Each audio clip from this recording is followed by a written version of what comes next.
बिस्मिल्लाहिर्रहमानिर्रहीम। इय्याका नअबुदु व इय्याका नस्तईन। कराची, मेरे कराची के बाशऊर शहरियों, मैं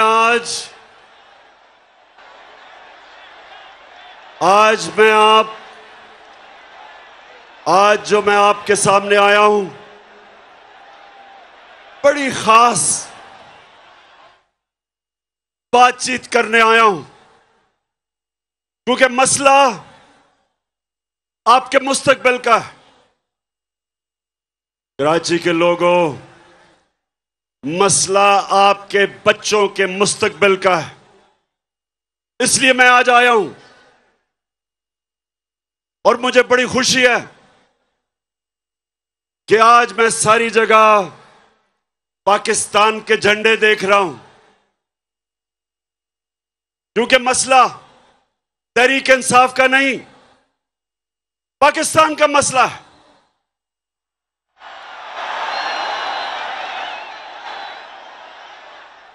मेरे पाकिस्तानियों,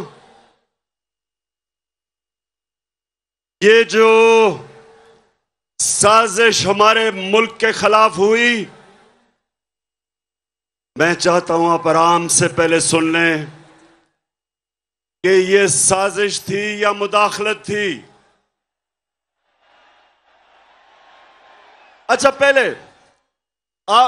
बताने से पहले जरा हाथ खड़े करके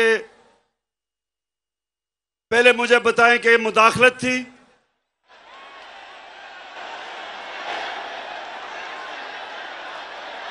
और आप वो बताएं कि ये साजिश थी।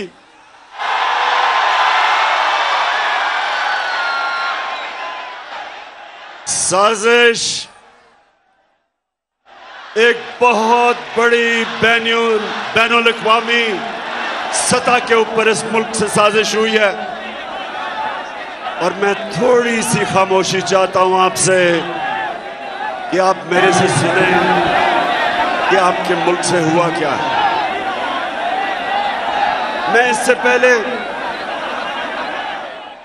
अपनी कौम को यह बताना चाहता हूं कि मैं कभी किसी मुल्क के खिलाफ नहीं हूं, ना मैं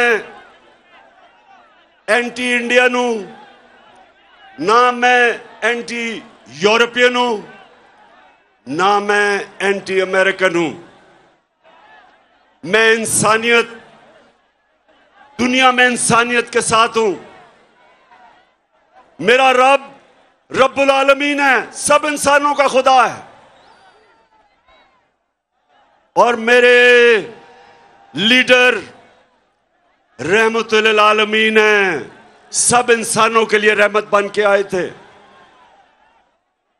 इसलिए मैं किसी कौम के खिलाफ नहीं।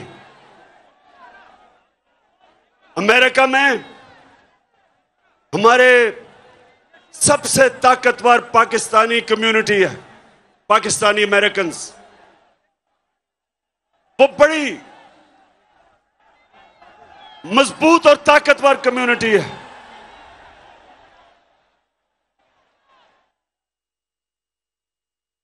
और वो भी पाकिस्तान को पैसे भेजते हैं जिस पे हमारा मुल्क चलता है।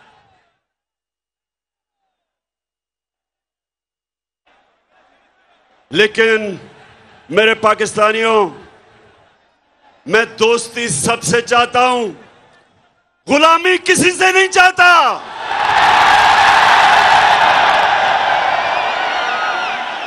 मैंने, और पाकिस्तानी कौम सुन लो, ये मैं आज आपको कराची आया या आपको ये बताने के लिए, लोगों ने कहा कि इमरान खान तुम्हारी जान को खतरा है, बैरूनी साजिश भी अंदरूनी भी, माफिया बैठे हुए हैं आपकी जान के पीछे। पाकिस्तानियों, मेरी जान इतनी जरूरी नहीं जितनी आपकी आजादी इस मुल्क को जरूरत है। ये जो साजिश हुई है, ये जो साजिश हुई है, ये आपको गुलाम रखने की साजिश हुई है। एक मीर जाफर को हमारे ऊपर मुसल्लत कर दिया है। नौजवानों जो तारीख नहीं जानते, मीर जाफर कौन था? मीर जाफर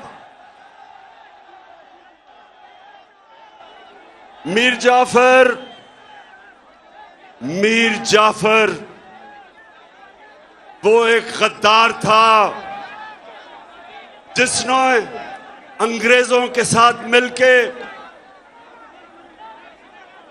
बंगाल का जो मुगल सल्तनत का गवर्नर था सिराजुद्दौला, उसने अंग्रेजों के साथ मिलके उससे गद्दारी की और बंगाल अंग्रेजों के हाथ में चला गया। तो मेरे पाकिस्तानियों सुनो,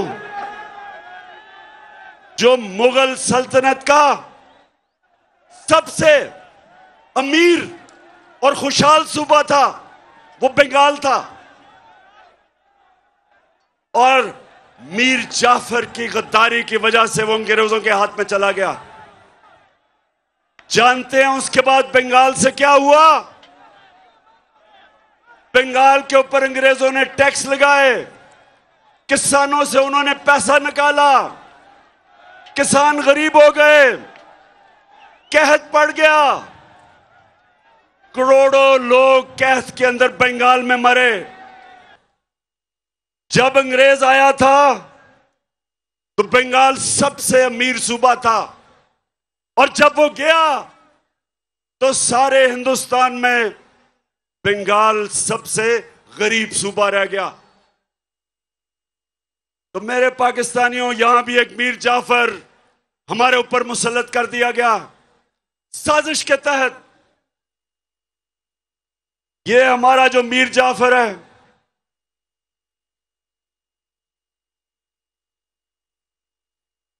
सामने उधर से उतर जाओ, वो गिर जाएगा। प्लीज नीचे उतर जाओ, उतर जाओ।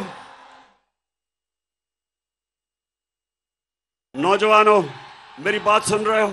नीचे आ जाओ, वहां नीचे आ जाओ, वो गिर जाएगा। असल में कराची वालों, ये ग्राउंड बहुत छोटी पड़ गई है। मेरे नीचे आ जाओ, नीचे आ जाओ, गिर जाएगा। जरा वो, शाबाश। अच्छा जी, हाँ मैं डीजल पे आ रहा हूं, अभी डीजल पे आ रहा हूं। हमने डीजल की कीमतें नीचे की थी, ये अब आपकी डीजल की कीमतें बढ़ाने वाले हैं। अच्छा, तो मेरे पाकिस्तानियों, ये साजिश क्या हुई? आज से 3-4 महीने पहले हमें पता चला कि अमेरिकी सफारत खाने में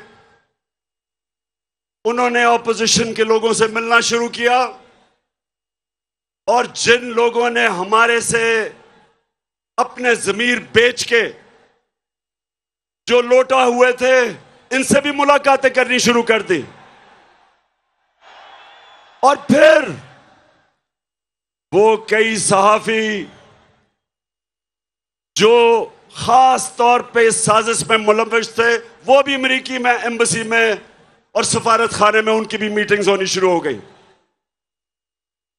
एक सहाफी ने मुझे 3 महीने पहले बताया, कहता आपको पता है कि हमारे ऊपर बड़ा पैसा खर्च हो रहा है। तो साजिश तो पहले से हो रही थी। फिर क्या होता है? अमेरिका में हमारे एम्बेसडर की मुलाकात होती है अमेरिकी ऑफिशियल डोनाल्ड लू के साथ, और ये सुने वो क्या कहता है। पाकिस्तानियों सुनो ये क्या कहता है। वो पाकिस्तान के एम्बेसडर को कहता है कि अगर तुमने इमरान खान को और उसे पता था कि अदम एतमाद दर्ज हो रहा है, असेंबली में टेबल हो रहा है, उसे पता था। अभी असेंबली में आया नहीं था। उधर वो कहता है कि अगर इमरान खान के खिलाफ अदम एतमाद कामयाब ना हुआ तो पाकिस्तान के ऊपर बड़ी मुश्किलों का सामना करना पड़ेगा। धमकी दी। और फिर कहता कि अगर अदम एतमाद इमरान खान के खिलाफ कामयाब होगी तो पाकिस्तान को माफ कर दिया जाएगा।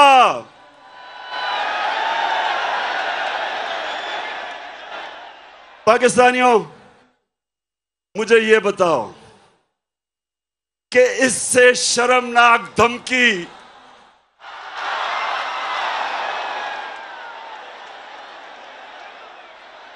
मुझे पता था ये होना है। तो पाकिस्तानियों, इससे शर्मनाक धमकी 22 करोड़ लोगों की कौम को दी जा रही है। और किसको दे रहे हैं? मुल्क के प्राइम मिनिस्टर को, इलेक्टेड प्राइम मिनिस्टर को। जरा कराची के लोगों, ये गौर से सुनो, और जो भी आज ये सारे पाकिस्तान में हमारे लोग निकले हुए हैं, पाकिस्तानी निकले हुए हैं इस साजिश के खिलाफ, सब सुने। सवाल मासूमाना सवाल यह है कि प्राइम मिनिस्टर तो मैं हूं, तो वो धमकी किसको दे रहा है कि प्राइम मिनिस्टर को हटाओ? प्राइम मिनिस्टर तो मैं था और वो धमकी दे रहा है कि प्राइम मिनिस्टर को हटाओ। किससे वो कह रहा है बात? किससे मुखातिब है? और उसके बाद साजिश शुरू। हमारे 20 मेंबर ऑफ पार्लियामेंट, उनके जमीर जाग जाते हैं। उनको एकदम पता चलता है कि जो हो तहरीक इंसाफ तो बहुत बुरी है। साथ 20-25 करोड़ जेबों में डाल लेते हैं और उसके बाद जो हमारे इत्तेहादी हैं वो भी छोड़ना शुरू कर देते हैं। तो बताओ पाकिस्तानियों के ये साजिश थी या नहीं? हाथ खड़ा करके बताओ। कौन से मुल्क को इस तरह की धमकी दी जाती है? फिर मेरे पाकिस्तानियों, मैं जरा आज आपसे दिल की बात करना चाहता हूं कि फिर क्या होता है। फिर जनाब हमारे स्पीकर, डिप्टी स्पीकर, वो असेंबली में जाके क्या कहते हैं? उनको जब पता चलता है इस मरासले का, तो वो कहते हैं कि मेरी जो ओथ है, मेरा जो हल्फ है, जो कहता है कि पाकिस्तान की सलामती और पाकिस्तान की खुददारी की मैं हिफाजत करूंगा, ये मुझे इजाजत नहीं देता इस मरासले में जिसमें वाज़ेह तौर पे अदम एतमाद का लिखा हुआ है। और उसने कहा कि मैं अर्जन करता हूं। उसके बाद जो होता है, सुप्रीम कोर्ट फैसला कर देता है। बड़ी हमें तकलीफ होती है, हम सुप्रीम कोर्ट का फैसला मान लेते हैं। फैसला ऐसा होता है कि हमारे हाथ बन जाते हैं। असेंबली में यह भी बता दिया जाता है कि किस वक्त आपने वोटिंग करवानी है। लेकिन मेरे पाकिस्तानियों, आज मैं आप सबके सामने जो बात करना चाहता हूं वो ये कि जो रात के 12 बजे अदालतें खुल गई, मैं पूछना चाहता हूं कि मैं वो क्या जुर्म करना था जो आपने अदालतें खोल दी?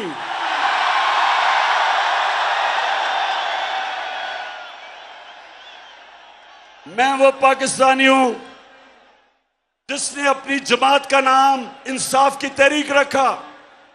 मैंने पूरी तरह आजाद अदलिया की जंग लड़ी। मुझे जनरल मुशर्रफ ने जेल में डाला क्योंकि मैं आजाद अदलिया की जंग लड़ रहा था। मैंने आज तक कभी पाकिस्तान का कानून नहीं तोड़ा। मैं क्रिकेट के जमाने से 45 साल से पाकिस्तानी कौम मुझे जानती है। कभी मैंने अपनी कौम को क्रिकेट की खेलों की ग्राउंडों पर शर्मिंदा नहीं करवाया।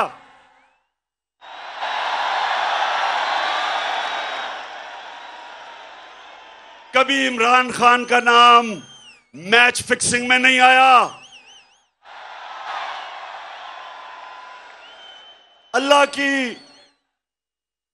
अल्लाह का करम ऐसा, उसने मेरी मदद की। पाकिस्तान के दो सबसे बड़े खैराती इदारे, दो शौकत खानम हॉस्पिटल बनाए और तीसरा सबसे बड़ा कराची में बन रहा है। 2 यूनिवर्सिटीज बनाई, नमल और अल कादर, जिधर 90% बच्चों का मुफ्त तालीम मिलती है।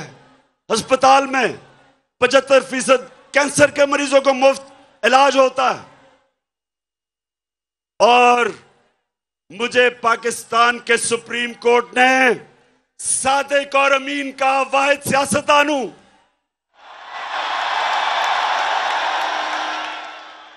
तो मेरा दिल से आज गिला है कि मुझे अदम एतमाद की तहरीक जो मेरे खिलाफ कामयाब हुई, यकीन करें मुझे उसका पहले ही पता चल गया था कि मैच फिक्स हो गया।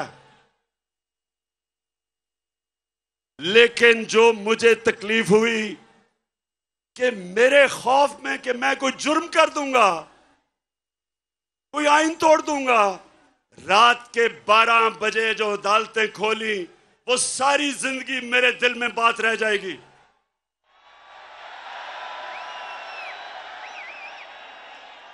और मैं अपनी अदलिया से 2 और सवाल पूछता हूं कि क्या जब डिप्टी स्पीकर ने अपनी ओथ को सामने रखते हुए, मैं ये सवाल पूछता हूं कि जब उसने वो कहा था कि मुरासला यानी जो साइफर, जो पेपर था, जो डॉक्यूमेंट था, क्या सुप्रीम कोर्ट को कम से कम उसको इन्वेस्टिगेट नहीं करना चाहिए था?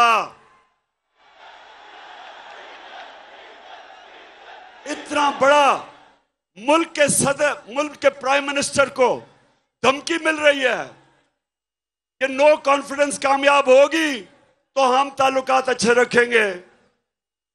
और फिर ये भी कहते हैं, ये सुने जरा, कि अगर वो कामयाब हो गई तो उनको पता था किसने आना है।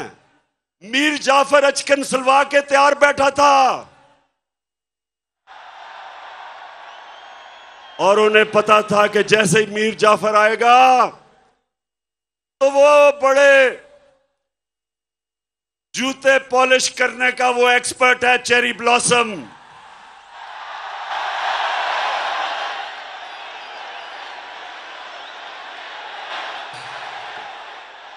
आते साथ ही चेरी ब्लॉसम को हुक्म मिला, मीर जाफर को, कि डू मोर करो, दहशतगर्दी के खिलाफ अभी और काम करो। मेरे दौर में एक दफा, सुने कराची के लोगों, एक दफा सदर ट्रंप, उसने पाकिस्तान को कहा कि हम दहशतगर्द, पाकिस्तान से दहशतगर्दी हो रही है। अभी भी आप ट्वीट देखें जो उसको मैंने जवाब दिया। मैंने उसको यह जवाब दिया कि पाकिस्तान वो मुल्क है जिसने सबसे ज्यादा आपकी जंग में कुर्बानियां दी हैं। बजाय हमारा शुक्रिया अदा करने के लिए, अभी भी मेरी ट्वीट है। और सदर ट्रंप के साथ जब मैं अमेरिका गया, आप उठा के देखें कि कभी भी शायद ही किसी पाकिस्तान के प्राइम मिनिस्टर को वो इज्जत मिली जो उसने मुझे अमेरिका में इज्जत दी थी।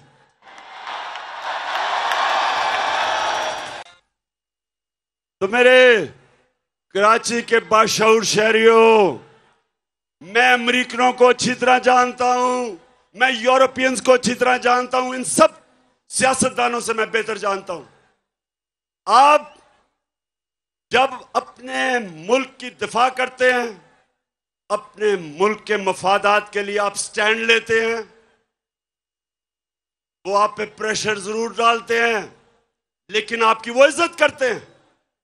लेकिन जब अब उनके बूट पॉलिश करते हैं चेरी ब्लॉसम से, वो इज्जत नहीं करते।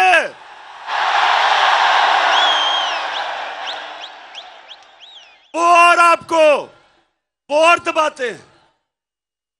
और जो मैं आपके पास आया हूं पाकिस्तानियों,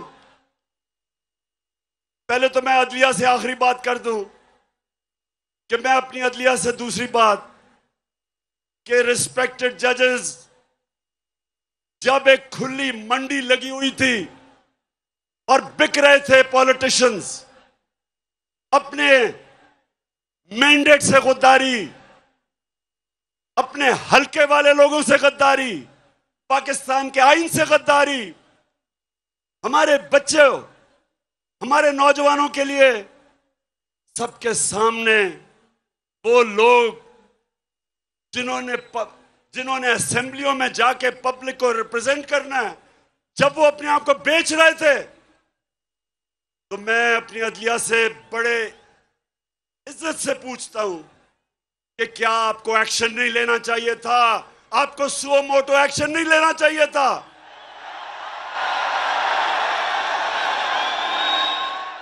क्या ये हमारा आईन इसकी इजाजत देता है?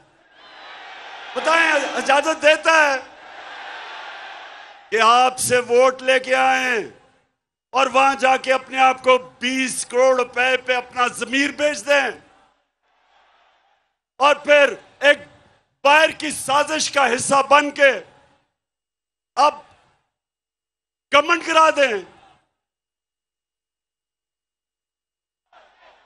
पाकिस्तानी कौम जिधर भी आज ये देख रहे हैं, क्योंकि सारी पाकिस्तान में मेरे सुन रहे हैं, आपने इन जमीर फरोशों को कभी माफ नहीं करना।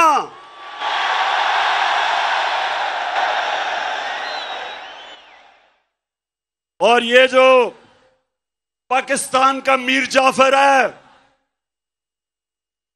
ये जो हर जगह सूट पहन के और टाई पहन के फिरता है अपनी आंखों को बताने के लिए, जी मैं भी आप ही की तरह हूं,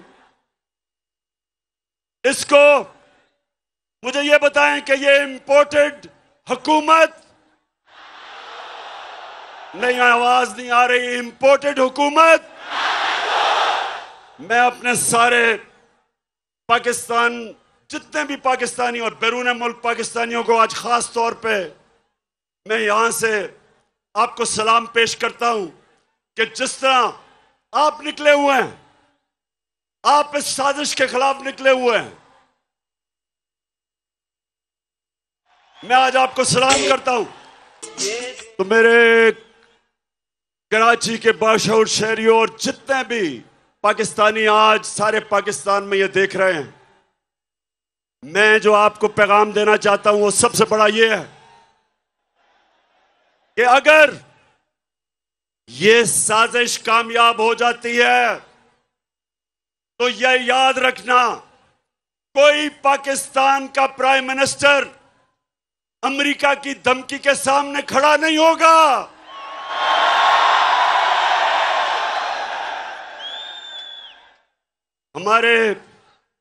मुझे तकलीफ हुई, कल वजीरिस्तान में हमारे 8 जवान शहीद हुए।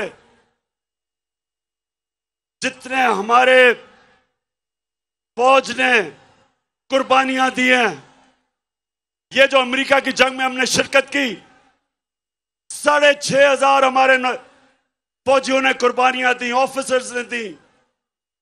मेरी वालदा की तरफ से एक जनरल ने कुर्बानी दी, मेरे वालिद की तरफ से, उस फैमिली से दूसरे जनरल ने कुर्बानियां दी। हम सब जिनकी फैमिलियां फौज में हैं, सबको पता है कि ये जो अमेरिका की जंग में हमने कितनी कुर्बानियां दी। लेकिन किसी को याद है कि हम इस जंग में कैसे शिरकत किए? मैं आपको बताता हूं, एक धमकी आई अमेरिका से। जनरल मुशर्रफ अपनी किताब में लिखता है कि अमेरिका ने कहा अंग्रेजी में कि we will bomb you into stone age, कि हम आपके ऊपर, अगर आपने हमारे साथ ना चले तो हम आपके ऊपर बमबारी करके आपको पीछे चले जाएंगे। एक धमकी, चारों शाने चित उनकी फौज में शिरकत कर ली, 80,000 अपनी लोगों को मरवा दिया, अरबों डॉलर का नुकसान करवा दिया, कबायली इलाके को हमने उजाड़ दिया। 35 लाख लोग कबायली इलाकों से नकल मकानी की और कई कराची में आ गए। पूछे उनके ऊपर क्या गुजरी। 400 ड्रोन अटैक हुए पाकिस्तान में। ड्रोन अटैक्स में एक दफा स्कूल के बच्चे, 60 स्कूल के बच्चे मर गए। कई दफा जनाजों पे ड्रोन अटैक, शादियों पे ड्रोन अटैक, गांव के अंदर 400 ड्रोन अटैक हुए। तो सवाल ये पूछता हूं मैं कि एक धमकी दी अमेरिका ने और हमने अपने मुल्क की तबाही की, तो मेरे से जब क्या गिला अमेरिका को? मेरे अमेरिका का क्या बिगाड़ा है? मैंने सिर्फ उनको यह कहा, जब मेरे से इंटरव्यू में पूछा कि आप अमेरिका को बेस देंगे यानी कि फिर से उनकी जंग में शरीक होंगे, तो तब मैंने कहा एब्सोल्युटली नॉट। देखें पाकिस्तानियों, सुनो गौर से मेरी बात। एक मुल्क का प्राइम मिनिस्टर वो मुल्क के बाप की जगह रखता है। उसकी कौम, उसके बच्चे होते हैं। 22 करोड़ पाकिस्तानी, जब मैं प्राइम मिनिस्टर था, मेरी जिम्मेदारी है मैं उनको किसी की जंग में ले जाऊं और मेरे लोग शहीद हों, मेरी फौजी शहीद हों, ये मेरी जिम्मेदारी है। मैं कभी अपने लोगों को किसी और मुल्क के लिए कुर्बान नहीं कर सकता।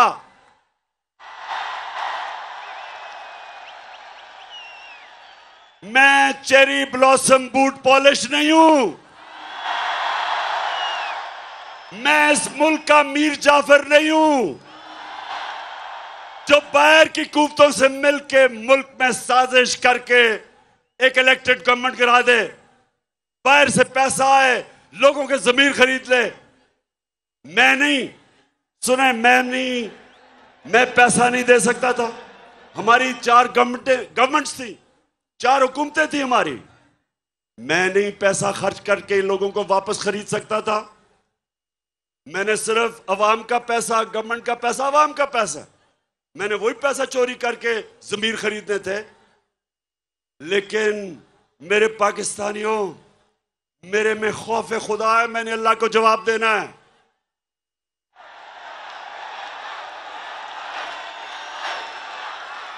और मैं क्या अपने नौजवानों के लिए, अपने बच्चों के लिए मैं क्या मिसाल दूंगा कि मैं अपनी हुकूमत बचाने के लिए रिश्वत दे रहा हूं, जमीर खरीद रहा हूं? क्या जवाब दूंगा मैं अल्लाह को और अपनी अवाम को? बेहतर है कि हुकूमत चली जाए, लेकिन अपने और आप नौजवानों याद रखो, कभी अपने जमीर का सौदा ना करना, कभी ना करना।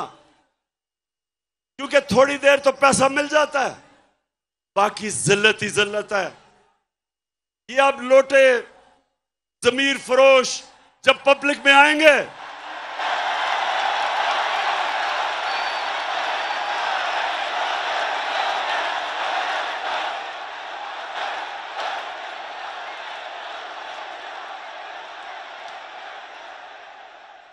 तो मेरे पाकिस्तानियों, कराची के बाशऊर लोगों, मैं इसलिए आपको कह रहा हूं कि अगर ये साजिश कामयाब हो गई, इसी तरह धमकियों में हमारे प्राइम मिनिस्टर घुटने टेक देंगे, अपने लोगों के मफादात के खिलाफ अपने लोगों के मफादात कुर्बान करेंगे किसी और ताकत के लिए। इसलिए जरूरी है कि ये मीर जाफर की हुकूमत को हम कामयाब ना होने दें। तो पाकिस्तानियों, फिर सुने, एक जनरल मुशर्रफ ने घुटने टेके उनकी जंग में ले जाने के लिए, और दूसरी तरफ उसने पता कब घुटने टेके, कोंडालीजा राइस जो उनकी अमेरिका की सेक्रेटरी ऑफ स्टेट थी, वो अपनी किताब में लिखती है कि मैंने बेनजीर और जनरल मुशर्रफ को इकट्ठा किया, और क्योंकि हम चाहते थे कि हमारी जंग लड़े ये, तो मैंने इन दोनों को इकट्ठा किया, और तब जनरल मुशर्रफ ने एनआरओ दिया इन दोनों बड़े डाकुओं को, जरदारी को और नवाज शरीफ को। ये तब एनआरओ दिया गया, सारे इनके करप्शन के केसेस माफ कर दिए गए। ये फिर वापस आए, 10 साल इन्होंने मुल्क को लूटा, 10 साल मेरे ऊपर पहले दिन से प्रेशर डाला कि इनको एनआरओ दो, आज गवर्नमेंट करा देंगे, कल लॉन्ग मार्च कर देंगे। सारा वक्त इन्होंने मुझे ब्लैकमेल करने की कोशिश की कि हम इनको एनआरओ दे दूं। मैंने इनको तब कहा, मुझे फख्र है कि मैंने अल्लाह से वादा किया था कि मैं कभी अपनी कौम से गद्दारी नहीं करूंगा।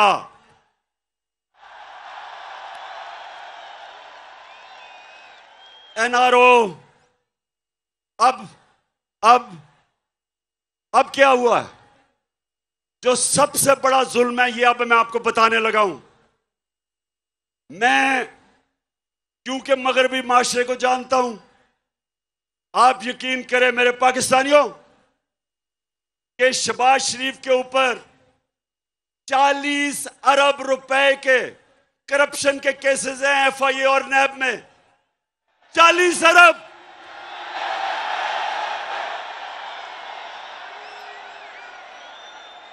जो मैं मगरबी माशरा जानता हूं, अपने मुल्क में अगर ये शहबाज शरीफ वहां होता और इसके ऊपर 40 अरब रुपए के करप्शन के केस होते, तो इसको मकसूद चपड़ासी भी ना रख सकते। हमारे मुल्क की तौहीन, इससे ज्यादा तौहीन क्या हो सकती है कि एक बेल के ऊपर, एक जमानत के ऊपर आदमी, उसको मुल्क का हमने प्राइम मिनिस्टर बनवा दिया है। इन्होंने बनवाया। अपने मुल्क में इनके क्या इखलाकी स्टैंडर्ड्स हैं, और हमारे मुल्क में इसको ऊपर मुसल्लत किया है। यानी ये हमें कितनी नीची नजर से देखते हैं। पाकिस्तानियों, ये हमें क्या समझते हैं? एक जमानत के ऊपर डाकू को प्राइम मिनिस्टर बना दिया, और जमानत में इसका जो बेटा है वो चीफ मिनिस्टर पंजाब का बन गया। सोचें, सारी पाकिस्तानी कौम, मैं आप सबको कहता हूं कि गौर से सोचे कि हमारे मुल्क से हो क्या रहा है। कहां उनकी जमहूरियत और उनकी मॉरल स्टैंडर्ड्स, उनकी अखलाकियात, और हमारे मुल्क से क्या किया जा रहा है। इनको इसलिए चोरों को मुल्क के सरबराह बनाते हैं क्योंकि ये चोर बड़ी आराम से इस्तेमाल हो सकते हैं। इनका अपने पैसे बचाने के लिए ये हर गलत काम करने के लिए तैयार हो जाते हैं, इसलिए इनको लेके आते हैं सामने। और अभी से ही, पहले से ही वो सिग्नल दे रहा है जी कि beggars are not choosers.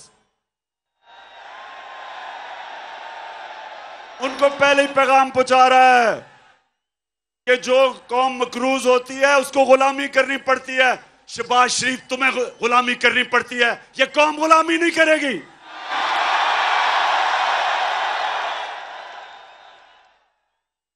Karachi के लोगों, जो अब आगे होने जा रहा है, मैं इसलिए आप सबके पास आया हूं।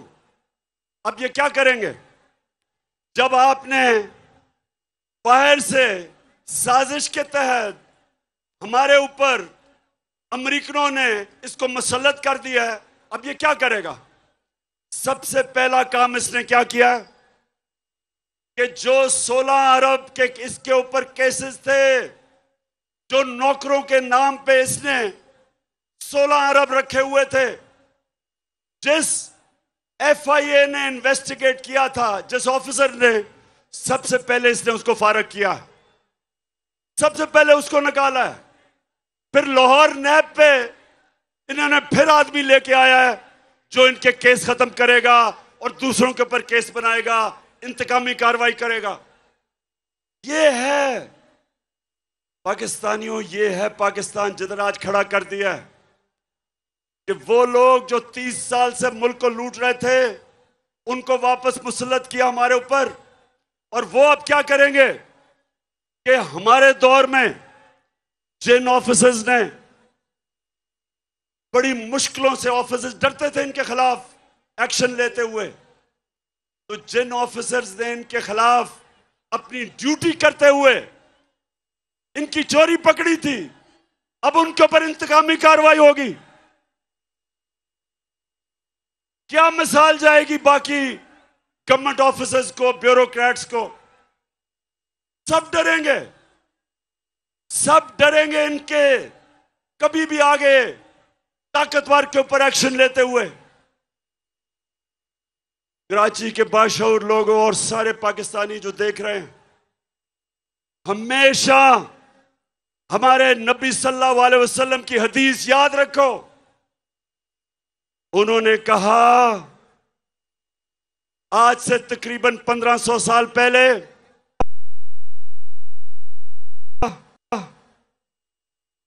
कि वो कौमें बर्बाद हो जाती हैं जिधर जब छोटा चोर चोरी करे तो जेल में, और बड़ा डाकू चोरी करे तो इंसाफ का निजाम उनको नहीं पकड़ सकता। उन्होंने बताया कि ये है वजह कौमों की बर्बादी की। और पाकिस्तानियों, ये देख लो आपके सामने कि सारे चोर आ गए हैं वापस।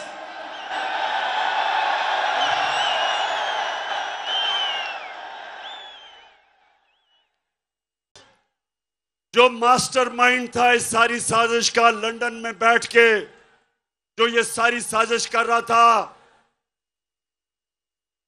जो यहां कानून से झूठ बोल के दूसरी दफा भागा, पहली दफा मुशर्रफ के दौर में इसने मुआहदा करके सऊदी अरेबिया भाग गया, अब यहां झूठ बोल के कि जनाब मरने वाला है, बड़ा बीमार है, ये लंदन चला गया। अब वो तैयारी कर रहा है वापस आने के लिए। अब पाकिस्तान का सारा इंसाफ का निजाम ट्रायल पे है। सारी कौम अब देख रही है कि हमारा इंसाफ का निजाम क्या ये ताकतवर डाकुओं के खिलाफ खड़ा हो सकता है या नहीं। मैं अपनी अदलिया, अपनी नैब, इन सब से पूछता हूं कि अब क्या करेंगे आप? इन्होंने तो पहले अपने सारे करप्शन के केसेस माफ करवाए हैं, अब जब फिर करेंगे ये सारा, ये वो हमारे मुल्क को नुकसान पहुंचाने वाले हैं जो कोई दुश्मन नहीं पहुंचा सकता। इसलिए मैं आपके पास आया हूं। ये वक्त है मेरे पाकिस्तानियों, ये वक्त है आप सबको अपने मुस्तकबिल के लिए, आप सबको निकलना है, अपनी गलियों में निकलना है, गांव में निकलना है, शहरों में निकलना है। ये आपने जुल्म, नाइंसाफी, साजिश अगर आपने ये कबूल कर ली इस मुल्क में, मैं आज आपको कह रहा हूं आपके बच्चे आपको माफ नहीं करेंगे। एक दफा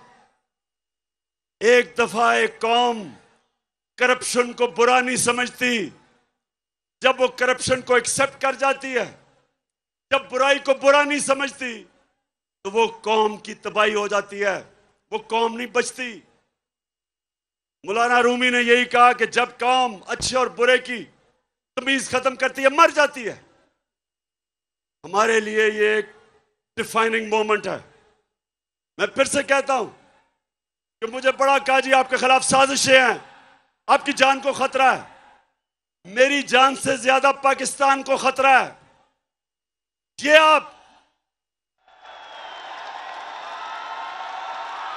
मैं अपनी सारी पाकिस्तानी कौम को कहता हूं, इस साजिश को आपने कामयाब होने दिया। मैं फिर से कहता हूं, ये वो अल्लाह की नेमत है पाकिस्तान, ये एक अजीम मुल्क बन सकता है। इसमें सब किस्म की अल्लाह ने नेमतें दी हैं, लेकिन कोई भी मुल्क, जिस मुल्क के ऊपर चोरों को आप मसलत कर दें, वो कोई मुल्क आगे नहीं बढ़ सकता। और सिर्फ यही नहीं कि वो करप्ट हैं, वो बाहर के एजेंडा पाकिस्तान पे चलाएंगे। मैंने किस चीज से अमेरिका नाराज हुआ? एक ये कि जी मैंने कहा कि हम नहीं मानते, हम अमन में आपके साथ हैं, जंग में आपके साथ नहीं है। दूसरा, जब मैं रूस में गया तो हमने उनसे कहा कि हमें तेल और गंदम चाहिए। दोनों, तेल भी 30% कम पे वो हमें दे रहे थे और गंदम भी 30% कम पे हमें दे रहे थे। मैं वैसे कराची आपके जुनून को सलाम करता हूं।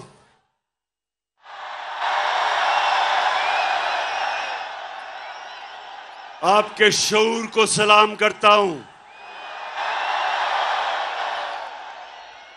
अब हमारे सामने दो रास्ते हैं। अब मैं सारी पाकिस्तानी कौम को कह रहा हूं, दो रास्ते हमारे सामने। हम जब नमाज पढ़ते हैं, हम अल्लाह से सिर्फ एक चीज मांगते हैं कि अल्लाह उनके रास्ते पे लगा जिनको तूने नेमतें बख्शी, उनके रास्ते पे नहीं जो तबाही का रास्ता है। हमारी कौम के सामने ये दो रास्ते आ गए, जिसकी वजह से यहां आया हूं मैं। एक तरफ रास्ता है ला इलाहा इल्लल्लाह का रास्ता, अल्लाह तेरे सिवा कोई किसी के सामने हम सजदा नहीं करते।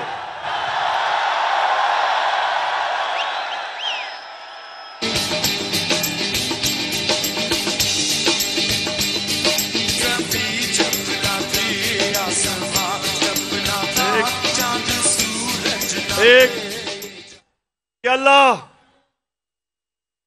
तेरे अलावा किसी के सामने सजदा करना शिर्क है।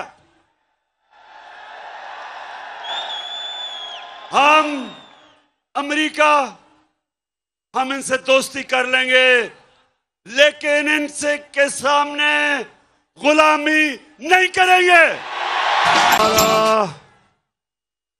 दूसरी बात कि हमारा कुरान में अल्लाह ने हमें हुक्म दिया है अमर बिल मारूफ, कि तुम अच्छाई के साथ राय हक पे खड़े होगे और बदी के खिलाफ जहाद करोगे। पाकिस्तानी कौम ये याद रखें, अल्लाह ने कोई तीसरा रास्ता नहीं दिया। आप न्यूट्रल नहीं हो सकते, अल्लाह का हुक्म है। अल्लाह का हुक्म है कि ये तुम चोरों और डाकुओं के खिलाफ जहाद करो। आप राय हक पे चले, उसका हुक्म है। आप ये नहीं कह सकते मैं तीतर और बटेर हूं, या एक है या दूसरा। तो मेरी सारी कौम को आज मैं पैगाम देना चाहता हूं, चाहे वो नून लीग के लोग हैं, चाहे वो पीपल्स पार्टी, चाहे वो MQM, सबको मेरा पैगाम है कि अल्लाह का हुक्म है। इस वक्त जब एक बड़ी साजिश होके एक मुल्क में रजीम चेंज की गई और मीर जाफर को ऊपर बैठा दिया, आप सब पे फर्ज है कि पहले तहकीकात कर लें। और हमने कहा है कि जो मुरासला है, ये जुडिशल कमीशन बैठे चीफ जस्टिस के नीचे, और उसके बाद फैसला करें कि ये ठीक है या नहीं है, क्योंकि हमें पता साजिश हुई है। लेकिन जब हमने सारी असेंबली को कहा कि आके खुद नेशनल असेंबली की सिक्योरिटी कमेटी में इसको आके देखें, तो मुझे अफसोस से कहना पड़ता है कि इनके मीर जाफर ने तो आना नहीं था, वो तो साजिश का हिस्सा है, लेकिन बाकी इन एमएनएस तो आके देखते। फिर स्पीकर ने कहा कि आके देखो, तब भी ये नहीं आए। तो अगर ये आपको पता है, आपको जब ये पता चल जाए कि ये इस जो मुरासले में वाकई रजीम चेंज का और नो कॉन्फिडेंस का लिखा हुआ है, तो उसके बाद आप कैसे इनका साथ दे सकते हैं? कैसे आपका ज़मीर मानता है इनका साथ देने में? कैसे आप एक बैरूनी साजिश का हिस्सा हो सकते हैं? तो मैं आप सबको कहता हूं कि ये टाइम है, आप सारे पाकिस्तानी मिलकर निकलें और कहें, एक डिमांड कहें कि हमें इलेक्शन चाहिए, हमें इलेक्शन चाहिए।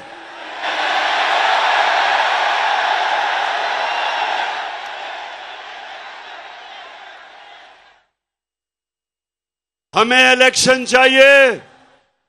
ये मुल्क जमहूरियत पसंद है।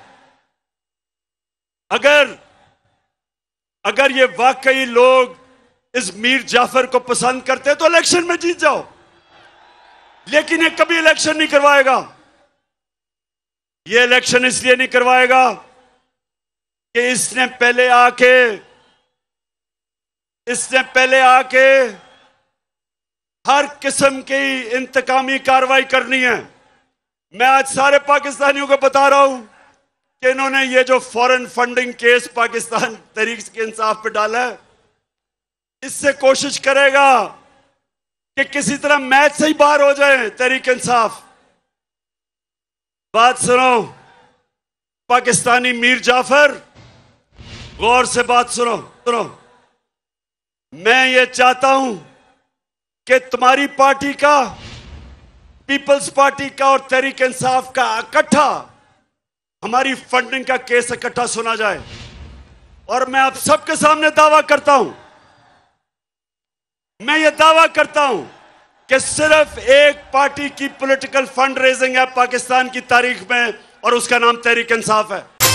इन्होंने ये, मैं आपको शरीफ माफिया की डॉक्ट्रिन बता दूं, ये क्या करेंगे, हर जगह पहले अपने अंपायर खड़े करेंगे, इलेक्शन कमीशन में अभी अपने लोग भरेंगे ताकि इलेक्शन में धांधली करें, ब्यूरोक्रेट्स अपने लेके आएंगे, एफआईए के अंदर केसेस करेंगे हमारे खिलाफ, नैब में झूठे केसेस बनाएंगे, और फिर कोशिश करेंगे कि धांधली करके किसी तरह मीर जाफर फिर आ जाए।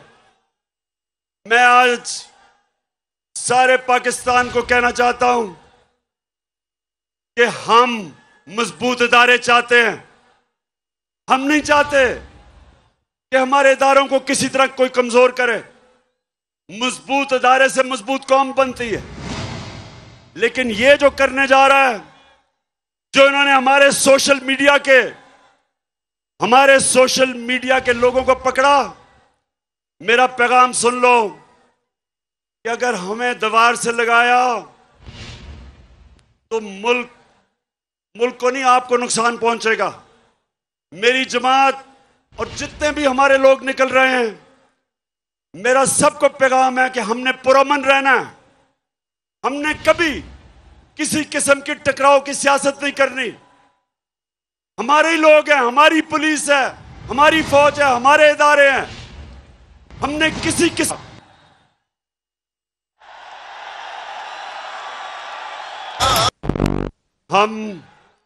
हमने हमेशा पुरअमन एहतजाज किए, और ये भी जो हमारी तहरीक है ये पुरअमन रहेगी। और मैं फिर से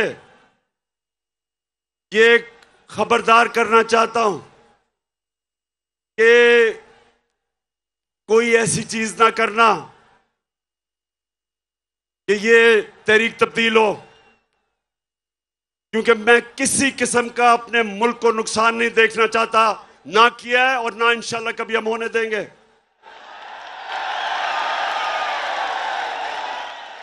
लेकिन मेरे पाकिस्तानियों, आखिर में अब सब तैयारी करें। आज जिधर भी पाकिस्तान में ये देख रहे हैं, मैं पहले तो सब आपका शुक्रिया अदा करता हूं कि आप मेरी कौम पाकिस्तान के लिए बाहर निकले हैं। मैं बैरून मुल्क पाकिस्तानियों फिर से आपके जज्बे को सलाम करता हूं। मैं सोशल मीडिया के जो हमारे पाकिस्तानी एक्टिविस्ट हैं, जो कीबोर्ड वॉरियर्स हैं, मैं आज आपको भी सलाम करता हूं कि आपने ये जो इंपोर्टेड हुकूमत नामंजूर, वो ट्रेंड आज भी दुनिया में सबसे ऊपर है। मैं आपको सलाम करता हूं। और मैं इंशाल्लाह लाहौर मीनारे पाकिस्तान पे एक जुमेरात को जो जलसा करूंगा, मैं अपने लाहौर के लोगों को भी जानता हूं। इंशाल्लाह 11 पार्टीज ने मिलकर भी जो किया था, वो आप देखेंगे कि लाहौर के लोग जब निकलते हैं मीनारे पाकिस्तान में, सारी कौम देखेगी लाहौर के लोगों को। और हमारा एक पैगाम होगा कि हम कभी भी इस इंपोर्टेड हुकूमत को मंजूर नहीं करेंगे। और हम एक चीज चाहते हैं, हम इलेक्शंस चाहते हैं। हम इस मुल्क में इलेक्शन चाहते हैं। सारी कौम इलेक्शन के लिए तैयार है। आप तैयार हैं इलेक्शन के लिए? और फिर से मेरे से वादा करना है आपने कि आपने सबक सिखाना है इन जमीर फरोश लोटों को इलेक्शन में। आखिर में अली जैदी, आपको और आपकी सारी टीम को मैं खराज तहसीन पेश करता हूं। जबरदस्त आपने ऑर्गेनाइज किया आज। मैं अपनी सारी फैमिलीज और ख्वातीन को आपको खराज तहसीन पेश करता हूं कि आप में जो जज्बा है, आप आई आज, फैमिलीज आई, बच्चे आए, और यही मैं चाहता हूं। आज 26 साल हो जाएंगे मेरी पॉलिटिक्स में। मुझे 26 साल के बाद पहली दफा नजर आ रहा है कि पाकिस्तानी कौम बन रही है। हम एक कौम बन रहे हैं। माशाअल्लाह, पाकिस्तान जिंदाबाद।